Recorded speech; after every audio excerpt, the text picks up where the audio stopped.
Hello India. Hello India. बड़ों को ढेर सारा प्रणाम, छोटों को ढेर सारा प्यार और मेरे सारे सब्सक्राइबर कैसे हैं आप सबको ढेर सारा राम राम। Welcome back to my YouTube channel Simi की डायरी ऑफिशियल में आप लोग का ढेर सारा स्वागत है। और आज एक छोटी सी स्टोरी अपराध बोध मैं आप लोगों के समक्ष रखने जा रही हूँ। तो देखिए कैसा लग रहा है। ये कहानी है एक लड़के की जिसका नाम मनोज है, जो 15-16 साल का है। तो चलिए मैं रखती हूँ आप लोग के सामने अपराध बोध। मनोज तेजी से अपने ट्यूशन सर के घर की ओर बढ़ रहा था कि एक सुंदर सी औरत ने उसे पीछे से आवाज दी, सुनो जरा। कौन, मैं? हाँ, औरत हंस के बोली, तुम दया दीदी के बेटे हो ना, श्रीवास्तव भाभी जो हैं? हाँ हाँ, जरा बेडरूम में आओ ना, थोड़ा काम है। क्या? मनोज भाग खड़ा हुआ। नहीं आंटी, ट्यूशन क्लास को देर हो रही है। मनोज 15-16 साल का बच्चा, उसके दिमाग में ये बातें बैठ गई। जरा बेडरूम में आओ ना, काम है। क्या काम हो सकता है? उसका पढ़ने में मन ही नहीं लगा। एक तो कच्ची उम्र, ऊपर से ये इंटरनेट का जमाना, झूठ सच लंद फंद क्या क्या नहीं होता उस पे। वो रात भर सोचता रहा। सवेरे नींद देर से खुली, जैसे तैसे स्कूल भागा। 2 दिन बहुत ही उधड़ेबुन में बीता। वो जब भी ट्यूशन जाता तेजी से उस घर की ओर देखता भाग जाता।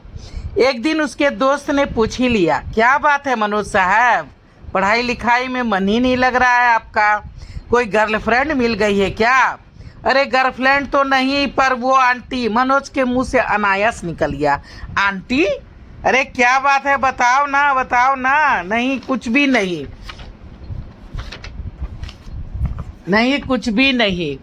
अरे बात आंटी से ही शुरू होती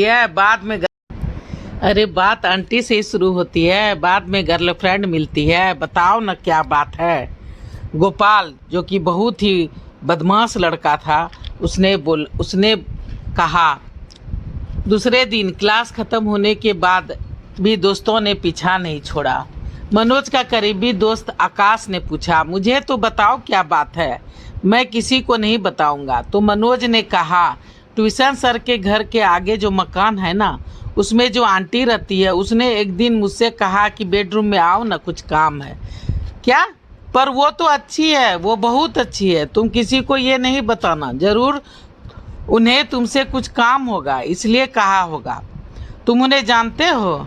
हाँ, मम्मी के साथ 1-2 बार उनसे मार्केट में भेंट हुई है। तो तुम आज चले जाना, पूछ लेना, शायद कुछ काम होगा। वो अकेली रहती है ना, भैया ड्यूटी के काम से 1-2 रोज बाहर आते जाते रहते हैं। क्या? बाहर आते जाते रहते हैं? इसका मतलब? मनोज का शैतान दिमाग फिर उसे नचाने लगा। ये उसके बुरी संगत का असर था। एक दोस्त आकाश था जो बहुत ही अच्छा था, पढ़ने लिखने में तेज था। और दूसरा दोस्त गोपाल था, जो बहुत ही बदमाश, बहुत ही गुंडा टाइप का लड़का था। गंदी गंदी किताबें पता नहीं कहाँ से स्कूल में ले आता था और दोस्तों को बिगाड़ने की पूरी कोशिश करता था। अपने पैसे का भी रौब दिखाते रहता था। मनोज अपने में ही खोया था कि आकाश पूछ बैठा, क्या सोच रहा है? कुछ नहीं। पता नहीं आकाश को क्या सूझा। उसने गौर से मनोज का चेहरा गौर से देखने लगा। फिर कहा कि मेरे सर की कसम खा, किसी को इस बारे में कुछ नहीं बताना, वरना भाभी की बेइज्जती हो जाएगी। तुम उसे गलत समझ रहे हो। मनोज ने आकाश की कसम खा ली। सोचा शायद ये ठीक कर रहा है, ये अच्छा लड़का है। शैतान दिमाग, ऊपर से कच्ची उम्र, बुरी संगत। वो खुद पर काबू ना कर सका। पहुंच गया मिसेज वर्मा के घर। डरते डरते कॉल बेल बजाया। आंटी ने दरवाजा खोला। अरे मन्नू, तू आओ ना, क्या बात है? जी वो आंटी, आपने उस दिन बोला था ना, मैं हड़बड़ में था। क्या काम था? अरे कुछ नहीं बुद्धू, तू लंबा है ना, मैं नाटी। वो ऊपर अलमारी से अटैची निकालनी थी। ओ ठीक है, मैं निकाल देता हूँ। नहीं रे, जैसे तैसे मैंने निकाल लिया है। गरम गरम पकोड़े खा, अभी बनाया है। अरे नहीं आंटी, मैं चलता हूँ, मुझे ट्यूशन क्लास के लिए देर हो जाएगी। करीना ने जल्दी जल्दी पकोड़े सामने रख दिए। पता नहीं मनोज को अपराध बोध मन में जगा या मिर्ची ज़्यादा लग गई, आँख में आंसू तैर गए। अरे तीता लग रहा है क्या? ये मिठाई भी खा। अरे अरे नहीं आंटी, अरे खा ले, यही तो उम्र है बढ़ने की, जितना भी खाएगा भूख लगती ही रहेगी। 2-4 दिन बीत गए। एक दिन डरते डरते मनोज ने आकाश को सारी बातें बता दी। आकाश ने कहा, देखा, मैंने कहा था ना कि भाभी को जरूर कुछ तुमसे काम होगा, इसलिए बुलाया होगा। मनोज बोलता है, तुम उन्हें कैसे जानते हो? अरे वो हमारे घर आती जाती रहती है, हमारी भाभी की सहेली है, दोनों एक ही शहर से है। चल, घंटी बज गई।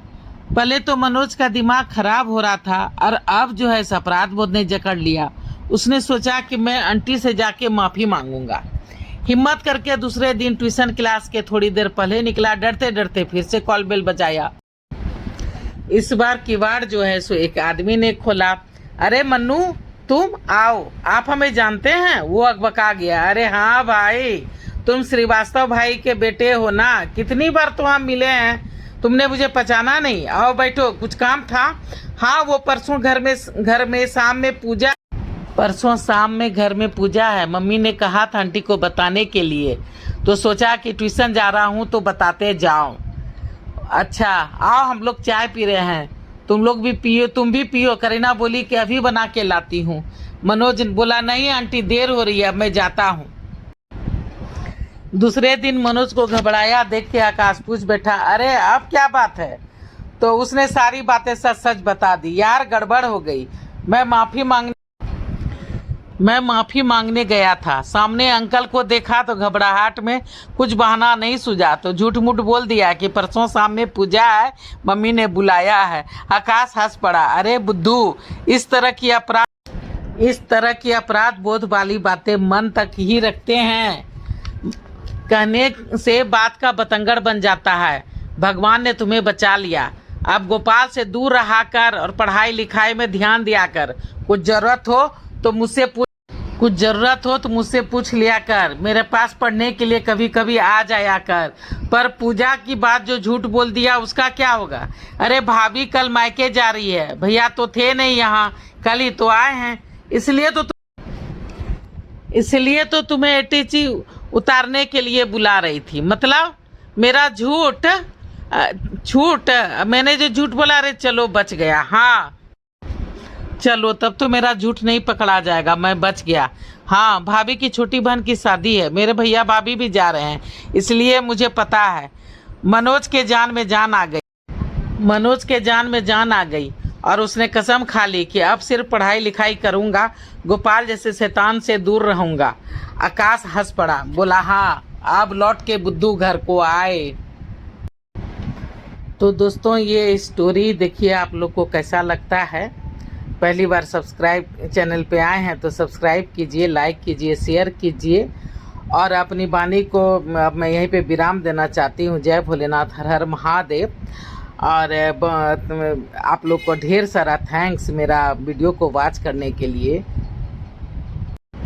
दोस्तों, मेरी ये छोटी सी कहानी अपराध बोध मैंने टीनेजर्स को देख के लिखा है। 15-16 साल के बच्चे को इस उम्र में हार्मोनल चेंज होते हैं, इसलिए इस तरह की बातें हो जाती है।